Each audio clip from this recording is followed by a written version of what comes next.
The sky above Ceylon 9 was a dark, perpetual indigo, never shifting, never lightening. Its moons hung like silver scars across the atmosphere, watching as if waiting for something to happen. Commander Elias Rourke didn't believe in omens, but that sky always made him uneasy.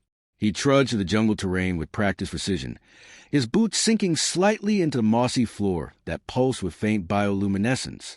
The mission had been a routine survey of the abandoned colonies, but the distress signal that crackled through his comms 2 nights ago had changed everything. Weak, barely decipherable and filled with static, but there was something unmistakable in the background. A cry, not mechanical, not human. Rourke hadn't intended to stay long. He was alone, and protocol said to report and return. But protocols had never stopped him before, not on Earth, not in the wars, and not now, years into exile. So he followed the signal, deeper into the unknown, until he found a ruin. The structure was half-collapsed, smothered in vines that pulsed like veins. He moved through it with caution, weapon drawn, scanning for heat signatures. The remains of what had once been a research post lay scattered, shattered tablets, twisted chairs, bloodless bones. Whatever happened here hadn't been recent, and yet the signal persisted. He found the child in a recessed chamber at the back of the structure, curled in a shallow pod like a seed waiting to grow. Its skin was smooth, pale lavender, and partially translucent. 2 wide eyes blinked up at him, silver, luminous, terrified. It clutched its arms around itself, trembling. Rourke lowered his weapon. "Hey!" he said softly, not sure if it would understand. "I'm not here to hurt you." The child flinched, then looked past him, as though sensing something approaching. A moment later, the jungle screamed. The sound was not human, not animal. It was something ancient and furious. Rourke spun, raising his rifle, just as the floor shook beneath him. From the tree-lean, a shape emerged, slick and bone-plated, all limbs and hunger. It had no eyes, only a slit of teeth that stretched impossibly wide. Rourke fired. The energy pulse struck the beast's chest, but it only staggered, shrieked louder, and charged. He turned and ran. The child cried out behind him. Rourke cursed, stopped, and ran back. He lifted the child into his arms. It was lighter than it looked, warm, oddly steady, and sprinted through the wreckage as the creature tore through walls behind him. The jungle fought him at every step. Vines tried to grab his legs, and the roots swelled under his boots. Whatever technology or energy the child carried, it was waking the world around them. His shuttle was 2 clicks south. Too far. He ducked beneath a fallen trunk, the child's small arms tied around his neck. Every breath rasped in his throat. The creature shrieked again, closer now. Rourke spotted an old ventilation shaft in the cliffside, rusted and narrow, but perhaps deep enough. He dove in, landing hard. The child whimpered, but didn't let go. Darkness swallowed them. Above, the creature sniffed, growled, and moved on. It took Rourke nearly an hour to crawl through the ducts, every joint screaming. When they emerged into a shallow cave, he collapsed. The child rolled gently beside him, watching silently. "Okay," he breathed. "What the hell are you?" The child tilted its head. A small hand reached out and touched his chest. Not threatening, curious. A hum spread through his skin, like a whisper too soft to hear. For an instant, images flickered in his mind. Giant towers of glass, a woman with eyes like dying stars, war, fire, escape. Then silence. The child recoiled, exhausted. Psychic, he thought, or something close. He took out a blanket from his pack and wrapped it around the child, who leaned against him without resistance. "You lost?" he asked, almost himself. No response. But the child blinked slowly once, and something in Rourke's chest tightened. He'd seen children suffer before, on Earth, in refugee camps, in the aftermath of battles that didn't spare the innocent. But this was different. This child had survived something far more alien and terrible, and now it was in his care. A faint tremor shook the cave. Rourke tensed, but the child placed a hand on his arm, comforting, as though it already knew he would protect it. Sleep came in fragments. Every sound in the dark made Rourke's hand tighten around his weapon. The child slept curled in the blanket, breathing shallow and fast. At dawn, or what passed for it on Ceylon 9, he emerged from the cave and surveyed the ridge. No sign of the creature. No more tremors. Still, the jungle was watching. He activated his communicator. "Base, this is Rourke. I've got a live specimen, intelligent, possibly a juvenile. Request immediate extraction and biocontainment." Static. No response. He tried again. Nothing. With a grimace. He shut it off. They were on their own. By mid-morning. They reached a bluff overlooking the valley. His shuttle gleamed like a fallen tooth in the distance. If they could make it there, they had a chance. The child had begun to speak in clicks and tones, barely audible. Rourke didn't understand the language, but he understood the cadence. It was trying to tell him something. Warn him. He paused. The hair on the back of his neck rose. The sky shimmered. Not a natural shimmer. Not weather. He turned slowly and saw the ship. It didn't land. It didn't descend. It simply was, suddenly there, floating above the cliff's edge. Sleek, dark, and humming with impossible grace. Rourke shielded the child, who stared at it with wide, almost expectant eyes. A panel opened. A figure stepped out. She was tall, statuesque. Her skin a deeper violet than the child's, cloaked in something that rippled like molten glass. Her eyes found Rourke instantly, and in them he saw no fear, no gratitude, only claim. He raised his weapon instinctively. She didn't flinch. She looked past him at the child, who had gone completely still. A low tone filled the air, language, perhaps. The child answered in a small, trembling voice. Rourke's grip tightened. Then the woman spoke, not with her mouth, directly into his mind. "You saved my offspring." He blinked. The voice was layered, grief, authority, fury. "Yes," he said aloud. It was in danger. Something was hunting it. A pause. Her head tilted slightly. "You touched it. You heard its song." "I briefly. I didn't mean to intrude." "The bond is sealed." "What bond?" The air thickened. He could feel it, some ancient weight pressing down. "By our law, by our vow, you are no longer separate." His heart kicked against his ribs. "I don't know what that means." Her gaze did not waver. "You are now part of its future." The ground beneath him seemed to fall away. "Were you saying—" She stepped closer. The child reached for her, but looked back at Rourke with something like sorrow.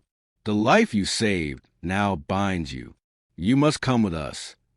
Rourke shook his head. "That's not how this works. I saved a life, yes, but I have a life of my own. That is no longer true." He looked at the child. It said nothing, but its eyes shimmered with quiet pleading. The ship's engines began to hum louder. He had seconds to choose. The world he knew, solitary, broken, familiar, stood behind him. Before him, a world of unknowns. Duty, bond, a future uninvited, but now inevitable. He exhaled once, slowly, and stepped forward. The ship's interior was impossibly silent. Not the sterile quiet of machinery or vacuum, but the kind of silence that made Elias feel like he was being listened to by the walls themselves. Each step echoed faintly, absorbed by dark metallic surfaces that shifted color when viewed from different angles. Blues, violets, deep blacks with strange iridescence. He held the child close, not because the alien woman demanded it, but because the child refused to let go. Its small hand clutched his collar like he was the only solid thing in a liquid world. The woman, no. The mother walked ahead, barefoot, her movements fluid but deliberate. She hadn't spoken again, not verbally or psychically, since she made her demand on the cliff, but she hadn't needed to. The message still pressed into Rourke's skull like a brand. You are no longer separate. He didn't know what she intended, or where they were going.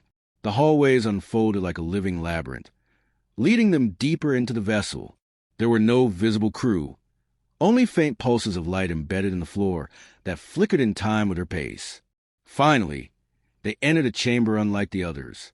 It opened like a cavern, its ceiling high and curved like a dome, with constellations painted in light across the surface. In the center, an altar or console rose from the floor, covered in symbols that looked both mathematical and ritualistic. The mother turned and gestured for him to set the child down. The child hesitated, eyes flicking between them. Rourke knelt and gently placed it on the platform. It made a soft sound, not quite a whimper, not quite a word. "I'm not going far," he whispered. The mother watched him with that same unreadable expression. She crossed the chamber, placed her hand on a circular plate embedded in the wall, and the surface shimmered to life. A projection flickered into the air, lines of language Rourke couldn't parse. Then images, planets, DNA strands, complex spindles of energy. At the center of it all, the child's face. She turned to him, finally speaking aloud in a voice like carved crystal. "You do not yet understand what you have done." He stood rigid, jaw tight. "I saved a life. That's it." She stepped toward him slowly, eyes narrowing. "Not just any life. That child is not a mere offspring. It is the last of my line, the product of 3 generations of engineered convergence, designed to bridge what our species cannot reconcile. And you were just going to leave it in a collapsed ruin to be eaten?" "I did not leave it. It was taken from me during our descent. My vessel was compromised by gravitational interference. When I found the trail again, it was too late. You had already imprinted." He blinked. "Imprinted?" She circled him, voice tightening. "Your biology was not supposed to be compatible. And yet," the child allowed contact, telepathic exchange, physical bonding. "It accepted you in a moment of terror. That changes everything." He turned to face her. "So this is about alien superstition? Some ancient rite? That's not my concern." The air seemed to darken around her. "This is not superstition. This is law, written into our bloodlines. You have become a variable in its development. It cannot unlearn your presence. You are in it now." Rourke's breath caught. The room felt smaller. "What do you want from me?" She paused, as though searching for a word. He would understand. Custody, integration, a shared future. The child will ascend to its place in the continuum, but it must do so with both its anchors intact. You are one of them. "Absolutely not," he snapped. "I don't belong here. I'm not one of you. You became one of us the moment the child called you kin." The words rang in his skull like a bell. Kin, not just savior. Chosen. The child watched quietly from the platform, legs folded beneath it. It looked smaller now, more fragile. But when their eyes met, Rourke felt that same tremor in his chest, that same unfamiliar pull. "I'm just a man," he said, softer now. "A broken one at that. I can't raise a being I don't understand. I don't belong in space palaces and alien bloodlines."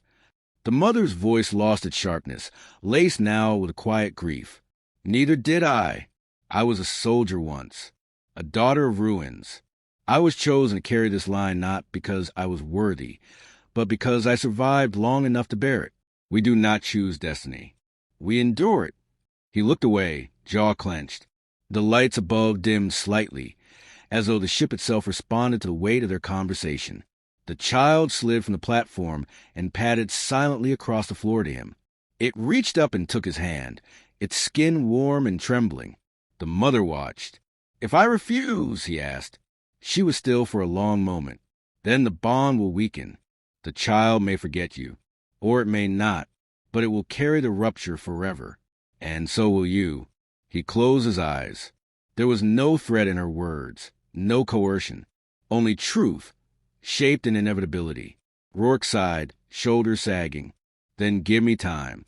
Let me understand what you're asking. Let me understand them." The mother inclined her head slightly.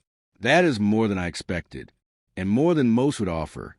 He nodded once and added, "And no more surprise telepathic broadcasts, please. My brain's not built for that." A flicker of something, maybe amusement, crossed her face. A door opened behind him, revealing a small chamber. Within, a sleeping area, dim lights, and a panel of interactive symbols. "Your quarters," she said. "The child will stay with you." He hesitated. "Isn't that dangerous?" "For both of us." "It's more dangerous to keep it away now." He didn't argue. As he stepped into the room, The child beside him, he felt the shift, like stepping through a threshold, not just of space, but of self. The door closed behind him with a quiet finality. The room was warm, dim, and strangely comforting. The child settled on a cushioned platform and curled up, already drowsing. Rourke sat opposite, watching it breathe. Somewhere above, the stars moved. He didn't know what the next hour would bring, let alone the next lifetime. But he knew one thing with a clarity that cut through all fear and doubt. He was no longer alone. And something was counting on him. The days aboard the ship passed in a rhythm unlike anything Elias Rourke had ever known. There were no sunrises, no sunsets, only the soft throb of starfields shifting across the translucent panels above his quarters, a slow dance of distant light. The ship itself seemed to breathe, humming in intervals, adjusting temperature and illumination to his presence as though learning his habits. At first, he found it unsettling, but gradually he came to expect the subtle changes, even rely on them. The child, now called Sail by the mother, remained ever at his side. Sail spoke little, its voice light and lyrical, comprised of tonal melodies that Rourke struggled to imitate but tried anyway. Each attempt amused the child immensely, whose laughter came not just through sound, but emotion, a warm ripple through the space they shared. It was growing quickly, not in size, but in understanding. It mirrored his expressions, adapted his gestures, even copied his breathing when anxious. They were learning each other without instruction, without words, and it frightened Rourke more than any weapon ever had. The mother, whose name, Virelin, was finally revealed during a shared mind link, was less present. She appeared during certain cycles, sometimes to observe, sometimes to instruct. Their exchanges were tense but civil. Rourke no longer questioned her motives. She had made them clear. What remained uncertain was whether he could live up to the role she now expected him to fulfill. Today, she summoned him to the upper observatory, a place he had only seen from a distance. As he entered, the ceiling shifted to reveal a swirling gas giant below, its rings glowing with electric fire. Virelin stood at the edge of a high platform, her silhouette motionless, arms clasped behind her back. "I thought you didn't want me poking around in important rooms," Rourke said, voice dry. She turned slightly. "You have been accepted by the ship. It grants you access where it sees necessity." He approached slowly. "The ship's sentient?" "Not in the way you would define it. It is responsive. It remembers. It chooses." Rourke folded his arms. "And what has it chosen today?" She gestured to the ring planet. "We are approaching the Antaran Council. There, your status will be formalized." He felt the air shift, that familiar pressure behind his eyes whenever she dropped information like a stone into still water. Formalized. Virelin's gaze sharpened. "Your Emperor with Sail cannot remain an anomaly. It must be codified, recognized. We will stand before the Council, and they will determine whether the bond is to be made permanent." "I didn't ask for any of this." "No," she agreed. "But you are here, and Sail is changing because of you. That cannot be undone." He stared out at the planet, its clouds roiling like a living storm. "What happens if they say no?" "Then Sail will be removed from you, the bond broken, its future redirected." He turned sharply. "You mean erased?" Virelin did not answer. Rourke stepped back. "And if I refuse to go?" Her voice was cool. "You will not. You care too much." He hated that she was right. Back in his quarters, Sail greeted him with a quiet hum, its eyes shimmering with curiosity. It had drawn something on the interactive panel, a crude depiction of two figures holding hands beneath a spiral of stars. One was unmistakably him. The other, he wasn't sure. Maybe it was Virelin, or maybe it was how Sail saw itself. He crouched beside it. "They want to take you from me." Sail blinked slowly, then touched his face. In a sudden wash of emotion, Rourke felt a rush of sensation not his own. Fear, confusion, trust. It was overwhelming. He steadied himself against the floor, breathing hard. "Okay," he whispered. "We'll face it together." The next day, the ship descended toward a vast orbital ring circling the gas giant. It wasn't a station in the traditional sense. It was more like an ecosystem, Floating structures tethered by energy currents, teeming with vessels, flora, even migrating creatures larger than freighters. Rourke stood beside Sale and Varellin in the docking chamber. He wore a plain black garment provided by the ship, subtly reinforced with reactive fibers. It fit perfectly, which unsettled him. Sale had changed too. A translucent cloak now draped its small shoulders, glowing with faint symbols that pulsed with emotion. Varellin, resplendent in a robe woven with threads of light, remained unreadable. As they stepped into the council chamber, Rourke's breath caught. The space was cavernous, more like a cathedral than a courtroom. High above, alien delegates floated or perched in thrones of varied shapes and sizes. Some were humanoid, others not at all. A hush fell as they entered. An elder, whose form shimmered like shifting oil, addressed them in layered tones. Varellin bowed. Rourke mimicked her. The trial, or ritual, or whatever this was, began. Varellin presented their case. The rescue, the imprint, the unprecedented bond. She spoke of ancient laws and future implications. Rourke caught fragments, translated into his mind by the council's mediator, a being of pure sound suspended in a sphere of light. Then it was his turn. He stepped forward, throat dry. I'm not a part of your world. I'm not special. I'm a man who's made more mistakes than I can count. But I found that child alone in the dark. I didn't know what it was. I just knew it needed help. So I helped. Sale stood beside him, eyes wide. I didn't expect any of this. I still don't understand half of it. But I know one thing. I care about Sale. I don't know why or how, but I do. And I don't want to see them hurt. The chamber was silent. Then one of the delegates, enormous, winged, with eyes like molten glass, spoke. Would you die for the child? Rourke didn't flinch. Yes. Would you live for it? The harder question. But the answer was the same. Yes. The council withdrew. Moments passed like hours. Sale held his hand tightly. When they returned, the verdict was clear. The bond would be honored. Sale pressed its forehead to his chest, and Rourke felt a new sensation bloom inside him. An anchor, a thread of light pulling him into something far greater than himself. As they returned to the ship, Varellin offered a rare nod. You spoke truth. The council respects truth. I wasn't trying to impress them, he muttered. You didn't need to. In the distance, the stars called again, and Rourke knew that whatever journey lay ahead, he wouldn't be walking it alone. The stars shimmered beyond the observation dome, a tapestry of distant fires stitched into the black. Rourke stood alone now, his reflection faint in the curved glass. His thoughts churned, unsettled by the quiet. It had been a week since the council's decision, and though they had granted recognition of the bond, the weight of that approval settled on his shoulders with increasing gravity. There was no celebration, no declarations of victory, only silence and expectation. Behind him, the soft tap of Sale's feet approached. The child moved with confidence now, less uncertain, in the long corridors of the ship. It had begun to speak in full sentences, not in English, but in a hybrid tongue, part telepathic expression, part melodic phrasing. Rourke understood most of it, and when he didn't, he listened anyway. Sale had begun referring to him not as kin, but as anchor, a title that seemed to carry ceremonial weight, though Rourke didn't know its full meaning. Sale climbed onto the bench beside him, watching the cosmos with wide, glowing eyes. Rourke turned to speak, but paused. The child looked older. Not physically. Its body remained small, lithe, but something in its posture had matured. There was awareness in its gaze, a new kind of stillness. They're watching us, Sale said softly.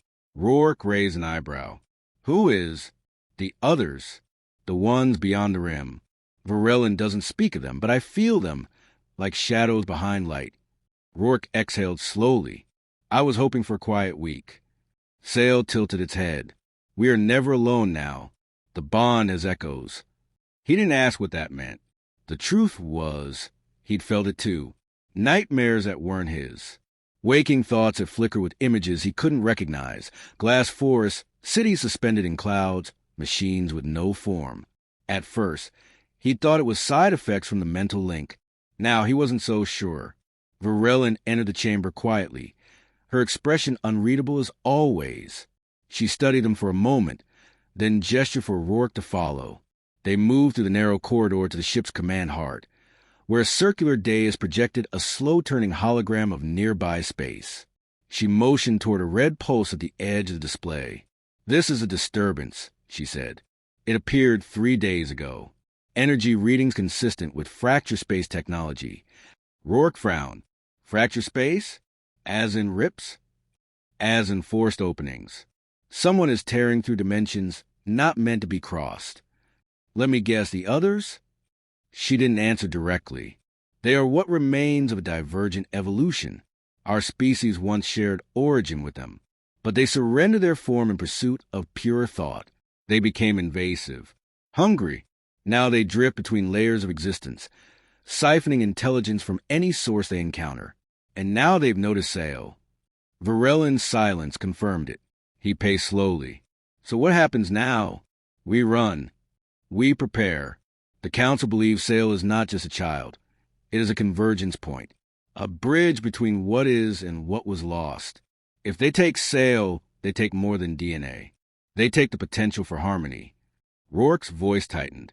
"Then we don't let them take anything." Varellan's eyes gleamed faintly. "You speak as one of us." He met her gaze. "Maybe I am now." In the hours that followed, the ship transformed. Panels unfolded into defensive systems. Pulses of light wove through its interior like threads of data.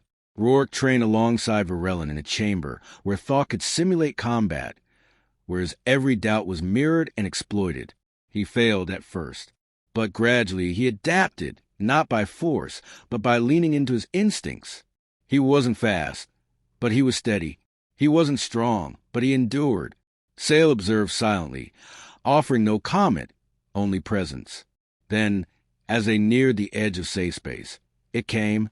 The breach opened not with violence, but silence, a sudden stillness that swallowed sound. The stars beyond bent, stretched, and tore open like silk under pressure. From the wound emerged a vessel, or something that mimicked one. It shifted constantly, never the same shape twice. It pulsed with entropy. A voice, not spoken but felt, pushed into Rourke's mind. "Surrender the echo. It is not yours." He staggered, gripping the wall. Varellan steadied him. "Do not answer." But Sale stepped forward, eyes lit with pale fire.